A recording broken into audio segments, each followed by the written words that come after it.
किसान भाई tractor cell के लिए आ चुका है। ट्रैक्टर जो स्वराज का 744 एफी ट्रैक्टर है। ट्रैक्टर बिल्कुल बढ़िया कंडीशन का 4 star reverse PTO power steering oil के ब्रेक डबल क्लच के ट्रैक्टर किसान भी हो सेल के लिए आ चुका है। बहुत ही कम कीमत के साथ में किसान भी पूरा सेल के लिए आ चुका है। चैनल पहली बार आए, चैनल को सब्सक्राइब करते हैं, घंटी का बटन दबाएं ताकि किसान भी तभी वीडियो सबसे पहले देख सके।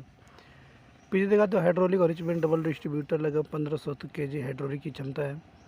750-16 के आगे वाले टायर, 14 टायर पिछले टायर, 70-75% बच रहे हैं। बॉस कंपनी का 3 सिलेंडर का लाइन पंप है। ट्रैक्टर जो है 3 सिलेंडर का बड़ा ट्रैक्टर, ऑयल के ब्रेक फिल्टर उल्टर लग रहा है। मीटर बिल्कुल ट्रैक्टर का सब सुथरा मीटर है, मीटर में भी कोई तोड़ फोड़ नहीं है। किसान भी बिल्कुल बढ़िया कंडीशन का मीटर ट्रैक्टर का। ट्रैक्टर की कंडीशन में कोई कमी नहीं है, कंडीशन बिल्कुल एवन का है। अंदर दिखा दे कैबिनेट वनेट देख के, तीनों इंजन देख रहे हैं, बिल्कुल पिस्टन से सब कुछ लग रहा है ट्रैक्टर में। ट्रैक्टर जो है ये 48 HP का बड़ा ट्रैक्टर। ट्रैक्टर की मदद से रोटावेटर, कंप्यूटर, माजा, रीपर मशीन, टीलर, ट्रॉली सब पर काम करेगी किसान भी ट्रैक्टर है। साथ में छतरी लग रही है, सेल्फ स्टार्ट ट्रैक्टर किसान भी हो। पूरे डॉक्यूमेंट्स पेपर RC मिलेगी, तुरंत नाम भी हो जाएगा।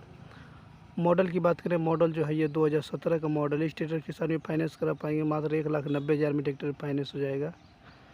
और ट्रैक्टर ये सेल के लिए आ चुका है, जयपुर राजस्थान से ट्रैक्टर ये सेल के लिए आ चुका है किसान भाइयों। अधिक जानकारी के लिए ट्रैक्टर मालिक का नंबर जो है टाइटल हमने ऊपर दे दिया गया, संपर्क कर सकते हैं किसान भी। ट्रैक्टर सेल हो जाने के बाद ट्रैक्टर मालिक का नंबर जो हटा दिया जाता है ट्रैक्टर सेल हो जाने के बाद में।